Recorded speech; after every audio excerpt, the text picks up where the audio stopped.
झालं.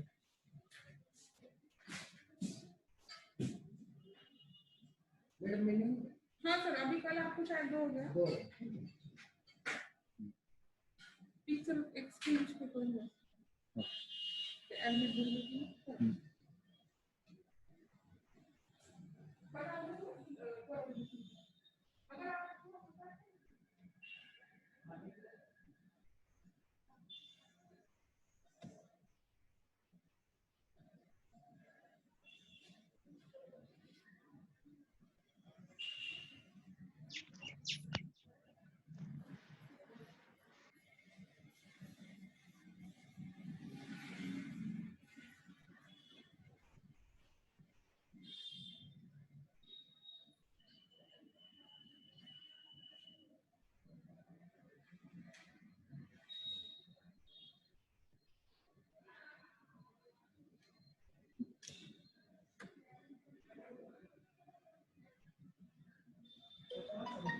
केले चालू, फक्त मला पिक्चर काढून द्या. ऍडमिट केलं ना असं होतं. करा ना, मला हे लागतं ना. Good morning sir.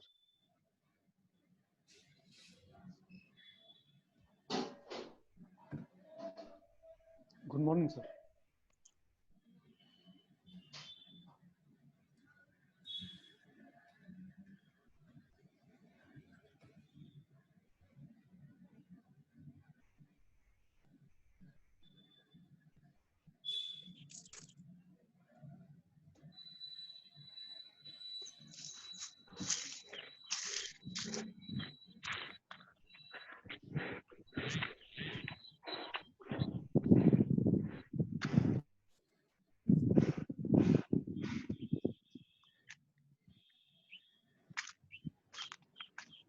सर बाकीच्यांना ऍड करा, अजून 4 जण ऍड दिसतात. ठीक आहे, तेवढे तेवढे.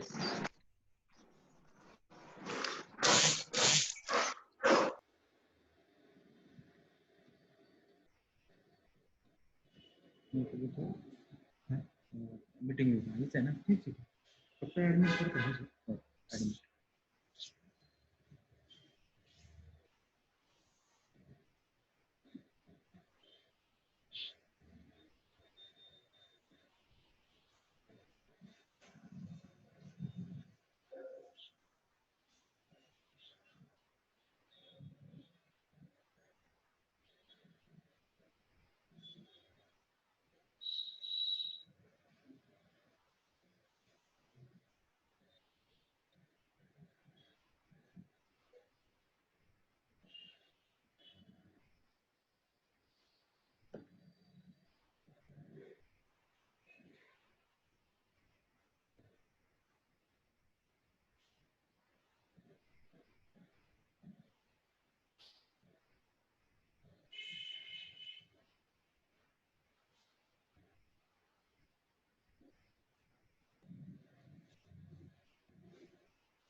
Okay, let's start.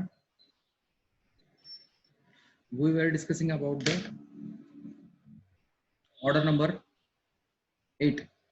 आपण लास्ट लेक्चरला ऑर्डर नंबर 7 पाहिली. आता गुड मॉर्निंग. Good morning. आज आपण पाहूया order number 8. Order number 8. Name of this order is return statement.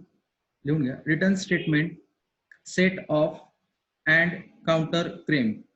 Counter claim. Set of, SETOFF, of and counter claim, COUNTERCLAIM, counter claim. This is the name of order number 8. Written statement, set of and counter claim. हे पहा, आपण serially जसं पाहिलं तसं लक्षात घ्या. Sequence लक्षात घ्या, क्रोनॉलॉजी लक्षात घ्या. पहिल्यांदा आपण प्लीडिंग पाहिली. प्लीडिंग मध्ये प्लेंट असतो आणि रिटर्न स्टेटमेंट असतं असं सांगितलं. त्याच्यानंतर आपण ऑर्डर पाहिली प्लेंटची, की प्लेंट मध्ये काय असलं पाहिजे.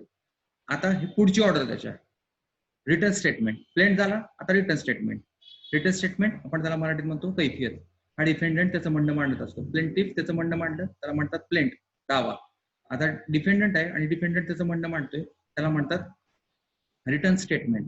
ही order number 8 deals with the return statement, set of and counter claim.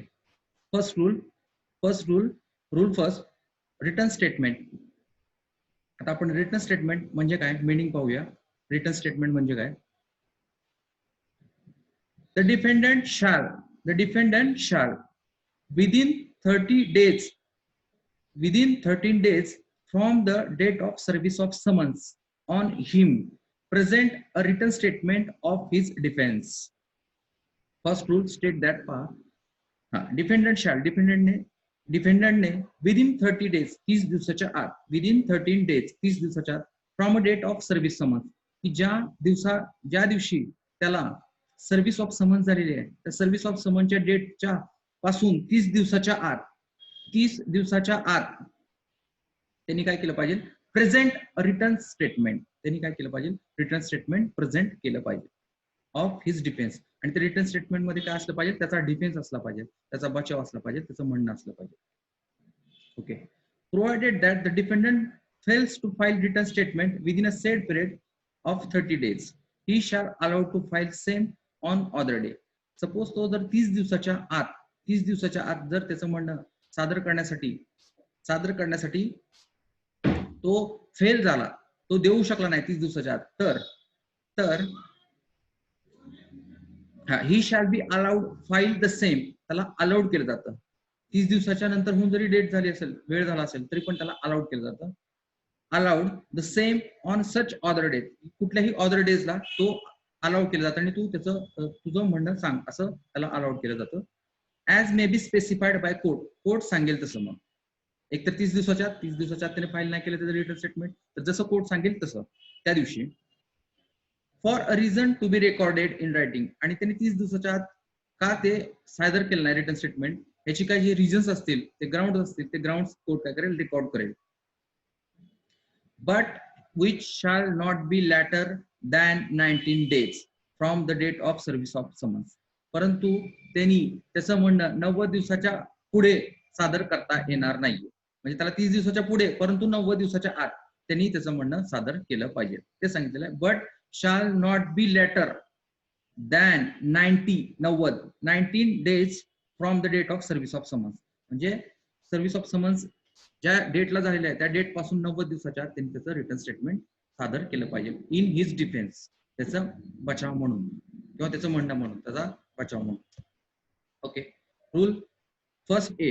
Duty of a defendant to produce document. Duty of a defendant to produce document upon which relief is claim or relied upon by him. आता हा first rule सांगतो पहा. First rule ए. Rule काय सांगतो पहा. Duty of a डिपेंडंटची duty आहे. Duty of a defendant to produce document. त्यांनी त्याची डॉक्युमेंट ते प्रोड्यूस केले पाहिजे, सादर केले पाहिजे.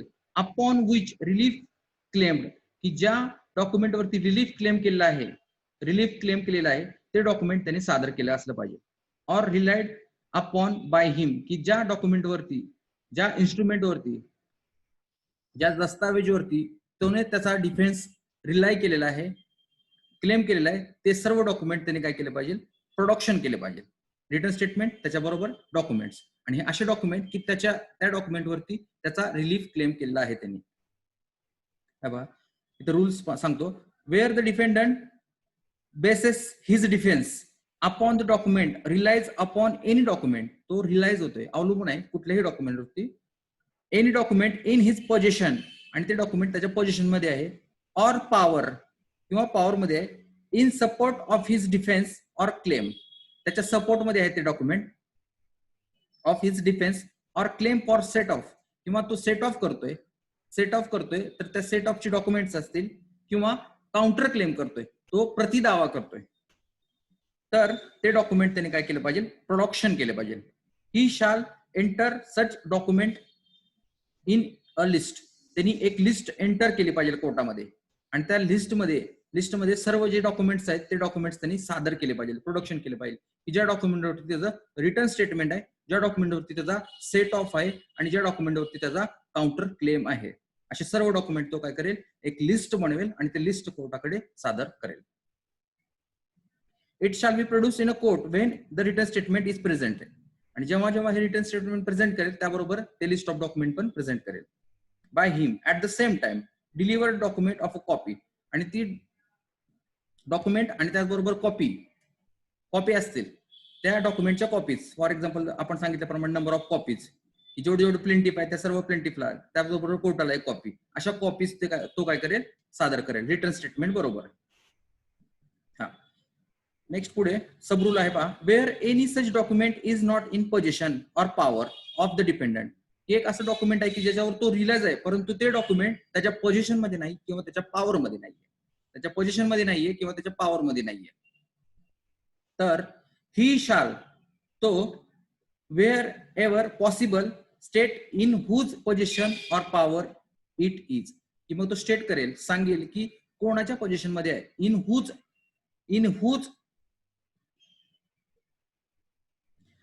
Position or power it is, की कोणाच्या पोझिशन मध्ये आहे आणि कोणाच्या पॉवर मध्ये आहे ते डॉक्युमेंट, हे ते स्टेट करेल, सांगेल. फॉर एक्झाम्पल एका दस्तावरती तो त्याचा डिफेन्स मांडणार आहे परंतु तो जो दस्ता आहे, जो इन्स्ट्रुमेंट आहे, जे डॉक्युमेंट आहे हे त्याच्या पोझिशन मध्ये नाही. तर ज्याच्या पोझिशन मध्ये ते त्या पर्सनचं नाव कोर्टाला सांगेल की सो अँड सो पर्सनच्या पोझिशन मध्ये ते डॉक्युमेंट आहे आणि त्या डॉक्युमेंटवरती माझा रिटर्न स्टेटमेंट आहे, माझा काउंटर क्लेम आहे आणि माझा सेट ऑफ आहे, असं तो त्या पर्सनचं नाव स्टेट करेल. ओके, नेक्स्ट पुढे थर्ड रूल आहे. Document which is brought to be which ought to be produced in a court by defendant under this rule but not so produced shall not without leave of a court. Okay, इथं general meaning आहे ह्या रूलचं की एखादा जर document आहे आणि हे document तो काय करतोय, तो लिस्ट करेल आणि कोर्टासमोर सादर करेल, आपण अगोदर पाहिलं. परंतु एक असं डॉक्युमेंट आहे की तो काय करतोय, असं डॉक्युमेंट सादर करतो कोर्टासमोर की तो क्रॉसलाच, म्हणजे त्याने कोर्टात न सादर करताच तो डायरेक्ट जेव्हा पार्टीची क्रॉस होतीये त्यावेळेसच, म्हणजे अगोदर त्यांनी काय केलं पाहिजे, कोर्टात ते इंटिमेशन दिलं पाहिजे, ते कोर्टात लिस्ट ऑफ डॉक्युमेंट सादर केलं पाहिजे आणि तर जेव्हा एखादी क्रॉस चालू होते त्यावेळेस त्याने तो हजर करू शकतो आणि त्याच्यावरती तो क्वेश्चन करेल अदर पार्टीला, म्हणजेच प्लेंटिफला. सपोज त्यांनी कुठले हे इंटिमेशन न देता किंवा कुठलंही लिस्ट ऑफ डॉक्युमेंट करून सादर न करता, दाखल न करता डायरेक्ट त्यांनी क्रॉसलाच, प्लेंटिफच्या क्रॉसलाच ते डॉक्युमेंट आणलं तर ते डॉक्युमेंट ग्राह्य होणार नाहीये, ते डॉक्युमेंट ग्राह्य धरलं जाणार नाही. तेव्हा इथं ते सांगितलेलं आहे, a document which ought to be produced in a court by defendant under this rule but not so produced shall not without leave of court. कोर्टाच्या संमतीशिवाय तो प्रोड्यूस करू शकत नाही. Be received in evidence on his behalf, तो त्याच्या बिहाफने, त्याच्या वतीने तो एव्हिडन्स म्हणून ग्राह्य करा म्हणून असं सांगू शकत नाहीये. पहिल्यांदा तो कोर्टात दाखल करेल आणि मग सांगेल की माझ्या वतीने तो ते डॉक्युमेंट एव्हिडन्स म्हणून ग्राह्य करा. पुढे सेकंड रूल आहे पहा. New facts must be specifically pleaded. Naveen facts असतील तर त्या स्पेसिफिकली प्लीडेड करायच्या. New facts must be specifically plead तिथं ड्राफ्ट केले पाहिजे. जर सपोज त्या रिटर्न स्टेटमेंट मध्ये काही नवीन फॅक्ट्स असतील तर त्या सर्व नवीन फॅक्ट्स काय असतील त्या त्यांनी रिटर्न स्टेटमेंट मध्ये प्लीड करणं गरजेचं आहे. The defendant must raise any pleading all matter which show the suit is not maintainable, की त्यांनी त्याच्या प्लीडिंग मध्ये अशा सर्व फॅक्ट्स तिथं प्लीड केल्या असल्या पाहिजे. सर्व फॅक्ट्स की ज्या फॅक्ट्स काय सांगतायत, ज्या फॅक्ट सांगतायत की shows that the suit is not maintainable, की जो प्लेंटिफनी सूट फाईल केलेला आहे तो मेंटेनेबल नाही, अशा दर्शवणाऱ्या सर्व फॅक्ट त्यांनी काय केल्या पाहिजे, तिथं प्लीड केल्या पाहिजे त्या रिटर्न स्टेटमेंट मध्ये. म्हणजे थोडक्यात त्याचं रिटर्न स्टेटमेंट म्हणजे काय असणार आहे, त्याच्या दाव्याला उत्तर असणार आहे आणि त्या उत्तरात तो त्या रिटर्न स्टेटमेंट मध्ये काय सांगतोय की सो अँड सो प्लेंटिफला सो अँड सो रिलीफ मागण्याचा अधिकारच नाहीये, तो दावा मेंटेनेबल नाहीये, तो दावा चालवण्यास पात्र नाहीये, असं तो पहिल्यांदा सांगेल. Show all matters which show that suit is not maintainable, suit maintainable नाही असं सांगेल. That the transaction is either wide, किंवा तो सपोज कॉन्ट्रॅक्ट संदर्भात सूट असेल तर जे काय कॉन्ट्रॅक्ट झालेलं आहे, जे काय ट्रान्झॅक्शन झालेलं आहे ते ट्रान्झॅक्शन पूर्णपणे वॉइड अवैध आहे असं सांगेल त्याच्या रिटर्न स्टेटमेंट मध्ये. त्याचबरोबर पुढे सांगेल वायडेबल इन पॉइंट ऑफ लॉ, किंवा ते रद्द बातल होईल असं सांगेल. सपोज सिव्हिल सूट आहे आणि सिव्हिल सूट कॉन्ट्रॅक्ट संदर्भात आहे, कॉन्ट्रॅक्ट संदर्भात, तर असं प्लीड करेल त्याच्या रिटर्न स्टेटमेंट मध्ये की हे जे कॉन्ट्रॅक्ट आहे हे वॉइडेबल आहे in a point of law. हा, all such ground of defence, हे असे सर्व त्याचे डिफेन्स घेईल तो, असे प्रकारचे सर्व डिफेन्स त्याच्या रिटर्न स्टेटमेंट मध्ये तो घेईल. त्याचबरोबर तो जे काय त्या प्लेंटिफने इश्यू ग्राउंड्स अराईज केलेले आहेत, for example for instance of fraud, limitation, release, payment, performance or fact showing illegality. हे बघा परत एकदा सांगतो की जे काय प्लेंटिफने प्लेंट मध्ये जे काय ग्राउंड सांगितलेले आहेत त्या ग्राउंडला हा काय करेल, सर्वांना मेंटेनेबल नाहीयेत, व्हाइडेबल आहेत, वॉइड आहेत असं सांगेल. मग ते प्लेंटिफचे ग्राउंड असे पण असू शकतील. पहा, प्लेंटिफ असं पण म्हणेल फॉर इन्स्टन्स फ्रॉड झालेला आहे, लिमिटेशन मध्ये नाहीये, रिलीज आहे, पेमेंट संदर्भात आहे, परफॉर्मन्स आहे किंवा फॅक्ट्स, इलिगॅलिटी, अशा जे काय प्लेंटिफने जे काय सर्व आरोप केलेले आहेत प्लेंट मध्ये त्या सर्व आरोपांना हा डिफेंडंट काय करेल, त्याच्या डिफेन्स मध्ये त्याच्या रिटर्न स्टेटमेंट मध्ये काय करेल, त्याला सर्व उत्तर देईल. Okay, here completed rule second. Rule second name is new facts must be specifically added. जर नवीन एखादी फॅक्ट जर असेल झालेली तर तो तिथं ऍड करेल. New facts must be specifically pleaded added. Then third rule, denial to be specific. हे जे काय डिनायल आहे, हे रिटर्न स्टेटमेंट मध्ये जे काय डिनायल आहे, नाकारणे, म्हणजे प्लेंटिफचा दावा, प्लेंटिफचे जे सर्व म्हणणं आहे तो नाकारतोय, डिनायल करतोय. डिनायल करणे, नाकारणे. Denial must be specific. आणि हे जे सर्व डिनायल आहे हे डिनायल कसं असलं पाहिजे, स्पेसिफिक असलं पाहिजे. Rule 3 deals with the denial to be specific. It should be not अ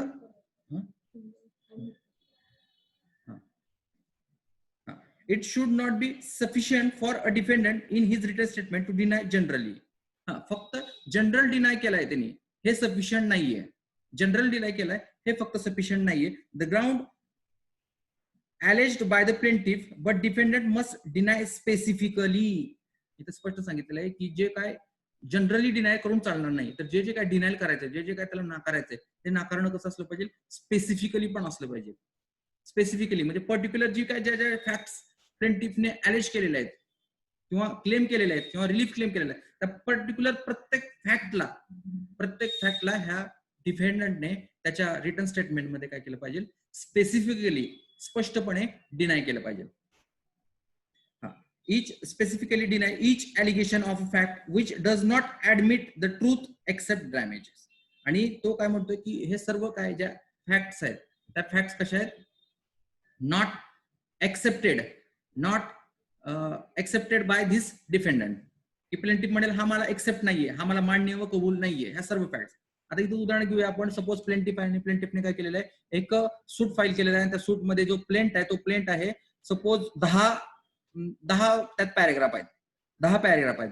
तर इथं ह्या डिफेंडंटने जेव्हा हा डिफेन्स म्हणून रिटर्न स्टेटमेंट सादर करतो तर जे काय ते 10 पॅरेग्राफ आहेत त्या सर्व 10 पॅरेग्राफला काय केलं पाहिजे, प्रत्येक पॅरेग्राफला, पॅरेग्राफ नंबर 1 त्याला डिनाय करायचं, पॅरेग्राफ नंबर 2 त्याला डिनाय करायचं, पॅरेग्राफ नंबर 3 त्याला डिनाय करायचं. असं 10 जे काय एलिगेशन आहेत त्या सर्व एलिगेशन्सला स्पेसिफिकली डिनाय करणं गरजेचं आहे.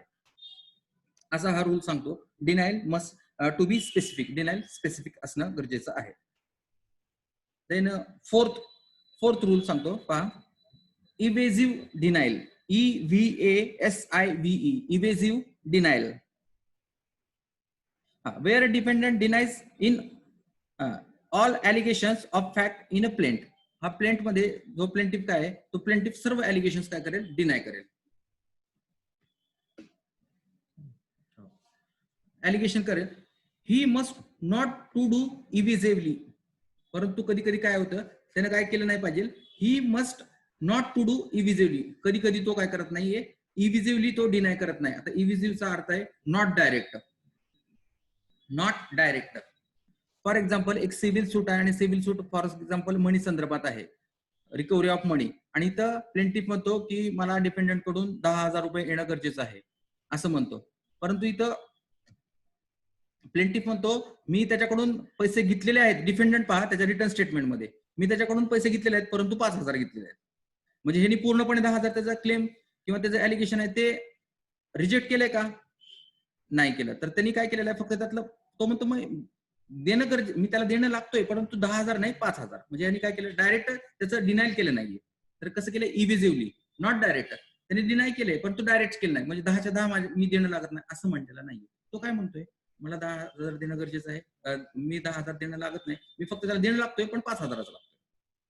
ओके, असं इव्हिजिव्हलीचा अर्थ आहे. हा बघा इथे तेच सांगितलेलं आहे, the answer the point of substance. म्हणजे तो हा प्लेंटिव्ह काय करतो, प्लेंटिव्हचे जे काय प्लेंट मधले जेवढे जेवढे अलिगेशन आहेत त्या सर्वांना हा आन्सर सर्वच नाकारत नाहीये. तर ह्यातलं काय करतोय, काही सबस्टन्स आहेत, काही पॉइंट्स आहेत त्याला काय नाकारतोय, आणि काही पॉइंट्स आहेत किंवा काही ज्या काही फॅक्ट्स आहेत त्या मात्र ऍडमिट करतोय. But answer the substance. does sufficiently deny that he received the particular amount. त्यात सांगतो की जी काय प्लेंट मध्ये क्लेम केलेली अमाऊंट आहे ही मी सर्वच घेतलेली नाहीये, तर ह्यातली फक्त मी सो अँड सो तेवढीच अमाऊंट मी घेतलेली आहे, तेवढीच जेवढी मी घेतलेली आहे तेवढीच तो काय करेल, मी ऍडमिट करेल. पूर्ण अमाऊंट ऍडमिट करणार नाही किंवा पूर्ण नाकारणार पण नाही, पूर्ण डिनायर पण करणार नाही. तो काय म्हणतोय, फक्त मी घेतली पण त्यातली सर्टन अमाऊंट घेतलेली आहे. सपोज 10,000 असेल तर 5,000 मी घेतलेले आहे, असं तो त्याला त्या प्लेंटला आन्सर देतोय. But he must be denied that received that sum of part thereof, or else set out how much be sufficient to deny along with those circumstances. आणि त्या सर्कमस्टन्स मध्ये किती डिनाय करायचं तो ठरवेल, की किती घेतलेले आहे आणि किती डिनाय करायचंय आणि किती क्लेम केलाय हे तो अगोदर पाहेल, विचार करेल आणि मग त्यातला तो डिनाय करेल की ऍक्च्युअल किती घेतली होती तेवढ्यालाच तो ऍडमिट करेल, आणि जेवढी तो एक्स्ट्रा मागतोय प्लेंट मध्ये त्याला तो डिनाय करेल. नेक्स्ट आहे rule, fifth rule specific deny. बघा स्पेसिफिक डिनाय थर्ड मध्ये पण आपण सांगितलं होतं की डिनाय टू बी स्पेसिफिक. हा फिफ्थ रूल पण सांगतोय की स्पेसिफिक डिनाय, की जे काय पॅराग्राफ्स आर्टिक्युलेट केलेले आहेत, ड्राफ्ट केलेले आहेत प्लेंटिव्ह मध्ये, ते सर्वच्या सर्व जे काय एलिगेशन्स आहेत, जे सर्व जे क्लेम आहेत, रिलीफ आहे, हे सर्व काय केले पाहिजे, स्पेसिफिकली डिनाय करणं गरजेचं आहे. कोणाकडून, ह्या प्लेंटिव्ह कडून, डिफेंडंट कडून. कुठे, त्याच्या रिटर्न स्टेटमेंट मध्ये. Every allegation in fact in plaintiff, जे काय प्लेंट मध्ये एलिगेशन केलेले आहेत, इफ नॉट डिनाइड स्पेसिफिकली, आणि जर ह्या डिफेंडंटने ते जर स्पेसिफिकली डिनाइड केले नाही तर, डिफेंडंट आहे आणि हा डिफेंडंट स्पेसिफिकली प्लेंट मधले जे काही एलिगेशन आहे तो डिनाइड करत नाहीये. हा स्पेसिफिकली ऑर नेसेसरी इम्प्लिकेशन, आणि महत्वाचं इम्प्लिकेशन, महत्वाचे असं ठोस असे जे काही एलिगेशन आहेत ते एलिगेशन त्यांनी काय केले नाहीत, डिनाय केले नाहीत. सपोज ह्या डिफेंडंटने त्याच्या रिटर्न स्टेटमेंट मध्ये, or stated not to be admitted, आणि असं पण म्हणलं नाही की हे ऍडमिट नाही असं म्हणलं नाही. सपोज त्यांनी the pleading of a defendant, अशी प्लीडिंग आहे त्या डिफेंडंटची, it shall be taken to be admitted. मग असं ह्या रूल 5 प्रमाणे असं समजण्यात येतं की त्याला ते ऍडमिट आहे, त्याला त्या मान्य आहेत. फॉर एक्झाम्पल एक सिव्हिल सूट आहे, सिव्हिल सूट मध्ये प्लेंटिफने प्लेंट मध्ये सांगितलेलं आहे की त्याने 7 सपोज त्याच्या मागण्या आहेत, 7 पॅरेग्राफ केलेले आहेत, आणि 7 पॅरेग्राफ वरती हा काय करतोय, हा प्लेंटिफ मागण्या त्याचा रिलीफ क्लेम करतोय. आणि सपोज हा डिफेंडंट आहे, हजर झालेला आहे, त्यांनी रिटर्न स्टेटमेंट सादर केलेलं आहे, त्यांनी काय करायला पाहिजे होतं, स्पेसिफिकली 7 पॅरेग्राफ मध्ये जे काय रिलीफ क्लेम केलेले आहेत त्या सर्व रिलीफला स्पेसिफिकली डिनाय करणं गरजेचं होतं. परंतु इथं ह्या डिफेंडंटने रिटर्न स्टेटमेंट लिहित असताना सपोज त्याच्याकडून एक जो पॅरेग्राफ आहे त्याला स्पेसिफिकली डिनाय करणं राहून गेलेलं आहे सपोज.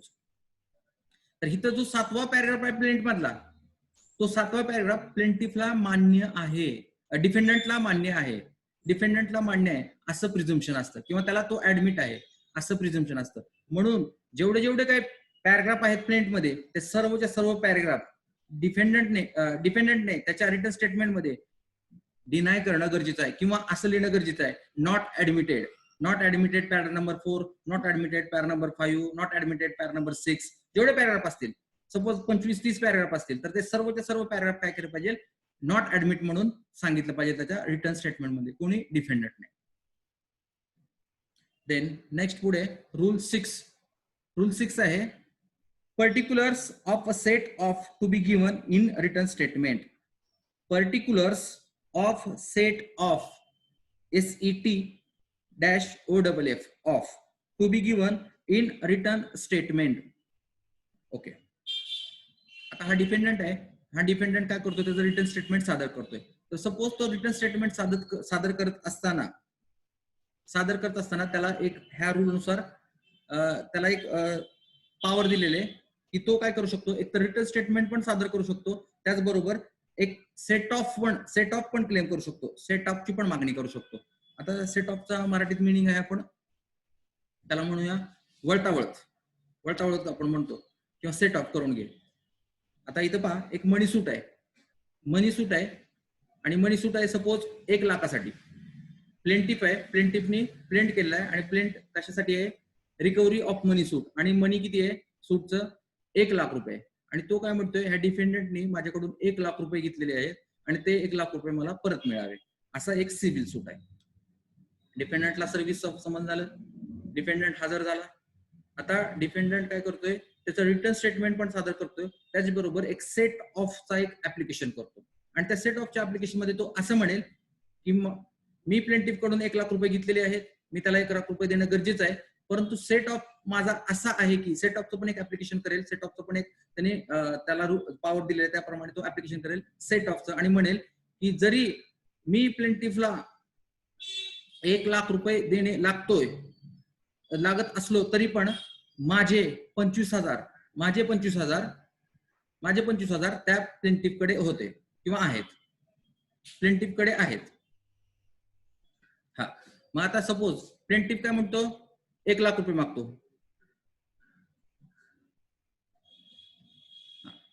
डिफेंडंट काय म्हणतो, मी 1 लाख रुपये देणं गरजेचं आहे, परंतु माझे 25,000 प्लेंटिफ कडे आहेत. मग आता हा प्लेंटिफ काय म्हणेल 1 लाख रुपये दे. हा डिफेंडंट काय म्हणेल, नाही मी 1 लाख रुपये नाही देणार, मी माझे 25,000 काय करणार, सेट ऑफ करणार, आणि तुझे जे राहिलेले 75,000 आहेत ते मात्र मी देण्यासाठी तुला लायबल आहे, मी बंधनकारक आहे. म्हणून हा जो डिफेंडंट आहे, हा डिफेंडंट रिटर्न स्टेटमेंट सादर करेल, त्याचबरोबर सेट ऑफचं ऍप्लिकेशन सादर करेल. आणि इथं हा डिफेंडंटने जर प्रूव्ह करून दाखवलं की त्यांनी खरंच 25,000 रुपये दिले होते, तर त्या 1 लाखाच्या रकमेतून 25,000 वजा होतील आणि प्लेंटिफला फक्त 75,000 मिळतील, असं सेट ऑफचं मिनिंग आहे. म्हणजे सेट ऑफ वळतावळ. आपण त्याची रूलची मिनिंग पाहूया. Where a suit for recovery of money, एक सूट आहे आणि तो सूट कशा संदर्भात आहे, रिकव्हरी ऑफ मनी संदर्भात आहे. The defendant claims to set off, आणि डिफेंडंट नाही तर ह्या प्रतिवादीने काय केलेलं आहे, सेट ऑफ क्लेम केलेला आहे, set off against plaintiff demand, प्लेंटिफच्या डिमांडच्या अगेन्स्ट डिफेंडंटने सेट ऑफ क्लेम केलेला आहे. Any certain sum of money legally recoverable by him from plaintiff, आणि हा डिफेंडंट काय म्हणतो की मी प्लेंटिफ कडून एक सर्टन अमाऊंट रिकव्हर करू शकतोय, प्लेंटिफ कडून मी अमाऊंट रिकव्हर करू शकतोय. मग तो काय करेल, त्या अमाऊंटचं ऍप्लिकेशन काय करेल, कोर्टात सादर करेल. आता सांगितल्याप्रमाणे प्लेंटिफ 1 लाख मागतो, डिफेंडंट म्हणतो माझेच पहिले 25,000 दे आणि तुझे 75,000 घे. मग इथे जो काय 25,000 मागतो तो झाला सेट ऑफचा क्लेम, त्याचा कोणाचा, डिफेंडंटचा.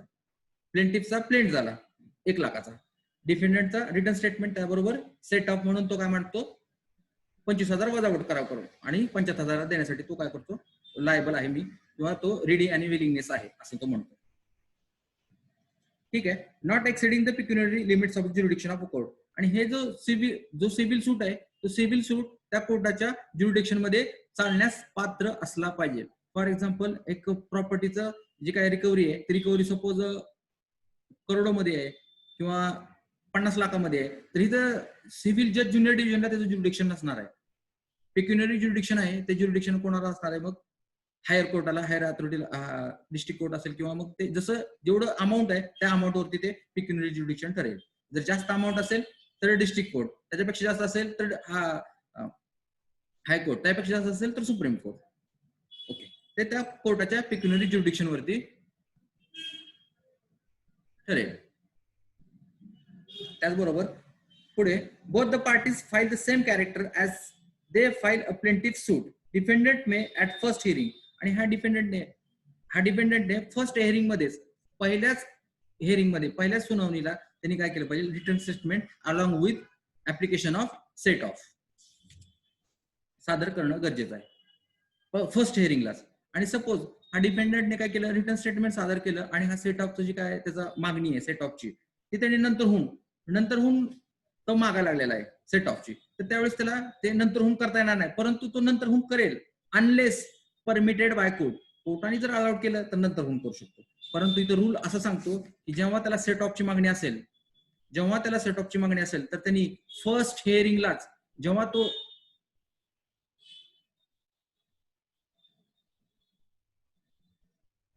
तो रिटर्न स्टेटमेंट सादर करतो त्यावेळेसच त्यांनी काय करणं गरजेचं आहे, सेट ऑफ त्यांनी करणं गरजेचं आहे. त्याचबरोबर पुढे नेक्स्ट रूल आहे sub rule effect of set off. आता सेट ऑफचा इफेक्ट काय असणार आहे पहा. The return statement shall have been same effect as a plaintiff in a cross suit so as to enable court to pronounce a final judgment in both the original claim and the set off. मग हा set ऑफचा effect काय, set ऑफचा परिणाम असं सांगितलेला आहे की जणू काय हा डिफेंडंटचा प्लेंट आहे, डिफेंडंटचा क्लेम आहे, असं सेट ऑफला महत्व दिलेलं आहे, असं त्याचं व्हॅल्युएशन केलेलं आहे. प्लेंटिफने प्लेंट केला, त्याला डिफेंडंटने काय करायचं गरजेचं होतं, रिटर्न स्टेटमेंट देणं होतं, परंतु हा त्यांनी रिटर्न स्टेटमेंट पण दिलं आणि त्याच्याबरोबर सेट ऑफ पण केलं. म्हणजे इथं डिफेंडंट परत काय झाला, प्लेंटिफ झाला, डिफेंडंट प्लेंटिफ झाला. कारण तो काय करतोय सेट ऑफ म्हणजे तो त्याचा क्लेम करतोय, त्याचा रिलीफ मागतोय प्लेंटिफ कडून. म्हणून इथे सांगितलेलं पहा as a plaint in a cross suit, हा त्याचा क्रॉस सूट आहे, डिफेंडंटचा क्रॉस सूट आहे कोणावरती, प्लेंटिफ वरती. हा and to pronounce final judgment in respect of both. म्हणून कोर्टाने काय केलं पाहिजे, कोर्टावर असं बंधनकारक आहे की त्यांनी एकतर ओरिजिनल सूट जो प्लेंटिफचा होता त्याचं जजमेंट पण देणं गरजेचं आहे, आणि हा डिफेंडंटचा क्रॉस सूट आहे किंवा सेट ऑफचा जो क्लेम आहे त्यात पण जजमेंट देणं गरजेचं आहे. म्हणजे दोन्हीमध्ये पण फायनल जजमेंट देणं गरजेचं आहे. एकतर प्लेंटिफ ओरिजिनल सूटमध्ये आणि सेट ऑफच्या सूटमध्ये जजमेंट देणं कोर्टावरती बंधनकारक आहे. But this shall not affect the lean, the amount decreed and the pleader in respect of cost payable under this decree. परंतु ह्या क्रॉस सूटचा, ह्या डिफेंडंटच्या सूटचा प्लेंटिफच्या सूटवरती, प्लेंटिफच्या रिलीफवरती काही परिणाम होणार नाहीये. सपोज ते ज्या काही लिगॅलिटी असतील, जे जर प्रूव्ह करून दाखवलं असेल प्लेंटिफने, तर ते जेवढे त्याला जेवढे त्याला मागणं गरजेचं होतं तो मागू शकतो, तो रिकव्हर करू शकतो. पुढे the rules relating to return statement by defendant apply return statement in answer of all claim or set off. म्हणजे इथं सेट ऑफ ला एक असं म्हटलेलं आहे की प्लेंटिफ होतो थोडक्यात, हा डिपेंडंटचं रूपांतर परत कशात होतो, प्लेंटिफ मध्ये होतो. डिपेंडंट काय करतो, क्रॉस सूट करतो. त्याच्यामुळे इथं प्लेंटिफला रिटर्न स्टेटमेंट देणं गरजेचं आहे इथं ह्या सूटमध्ये. म्हणून ज्या रिटर्न स्टेटमेंटचे रूल, जे काय रिटर्न स्टेटमेंटचे रूल ऍप्लिकेबल आहेत ते सर्व रिटर्न स्टेटमेंटचे रूल कोणाला इथं सेट ऑफ मधल्या रिटर्न स्टेटमेंटला पण ऍप्लिकेबल आहेत, असा हा रूल थर्ड सांगतो.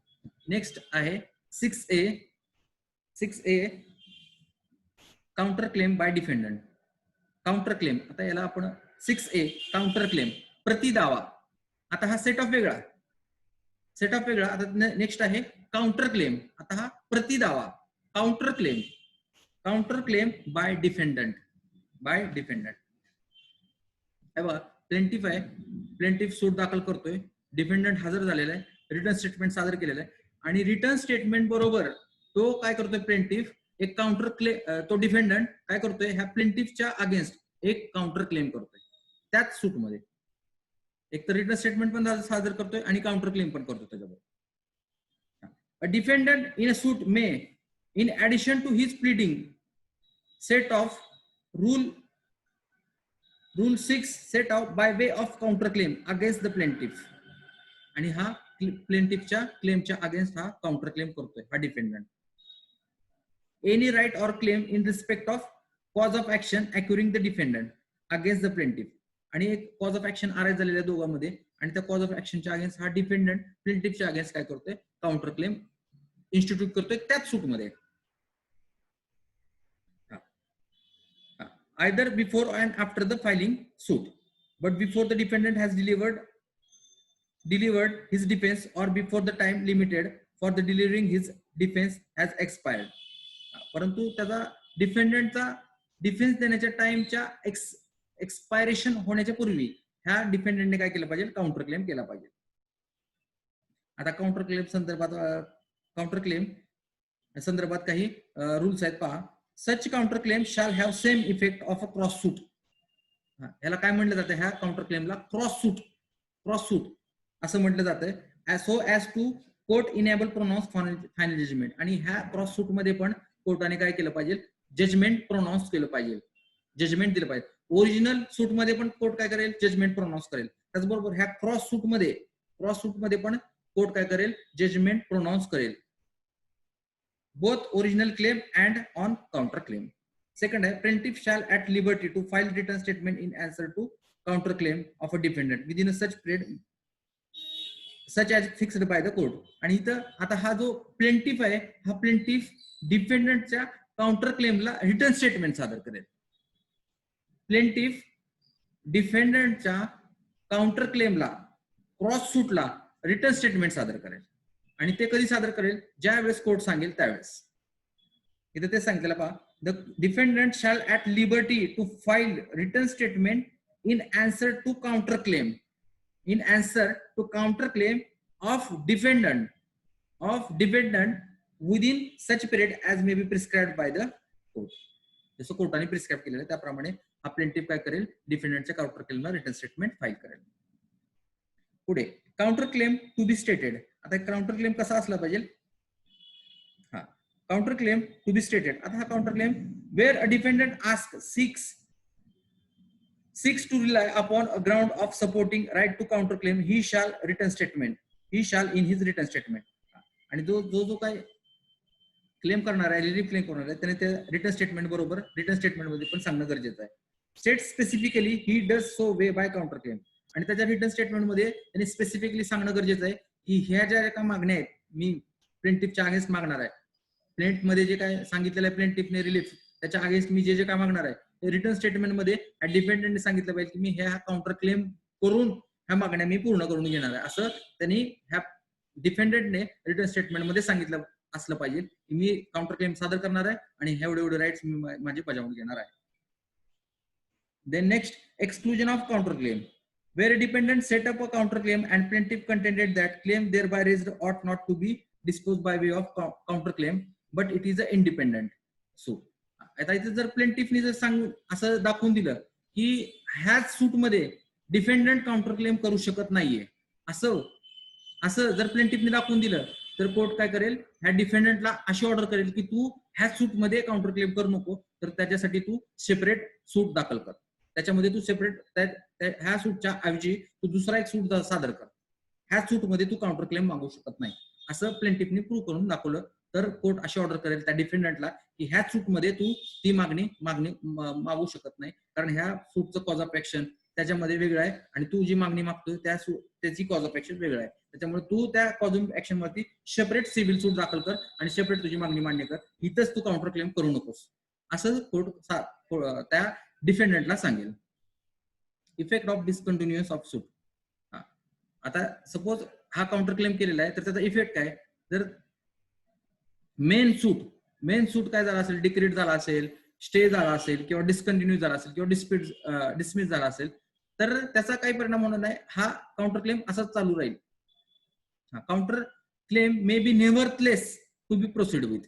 जसं स्टे झाला तर त्यासोबतच त्याच्यासोबत म्हणजे जसं त्याची स्टेटस असेल तसंच ह्या काउंटर क्लेमचं पण स्टेटस असणार आहे. The plaintiff default of plaintiff to reply counter claim.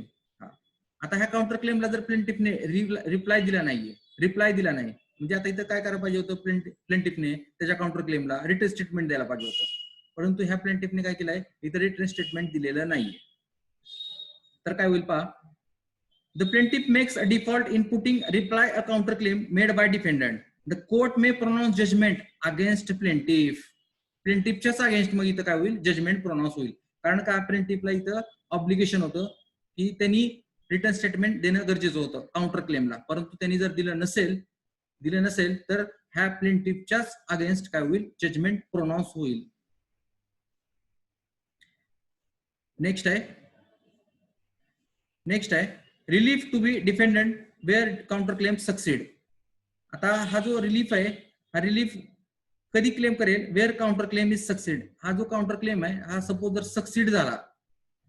Succeed झाला तर तो रिलीफ आहे, तो डिफेंडंट कसा सीक करेल. फॉर एक्झाम्पल ह्या काउंटर क्लेम मध्ये ज्या काय प्रेयर क्लॉज होत्या, ज्या ज्या काय रिलीफ क्लेम केले होते ते सर्व जर मान्य केले असतील आणि त्याच्या फेवरमध्ये ह्या डिफेंडंटच्या काउंटर क्लेमच्या फेवरमध्ये हा जर सिव्हिल सूट डिक्रीट झाला असेल तर तो कशा प्रकारे तो सीक करेल रिलीफ टू डिफेंडंट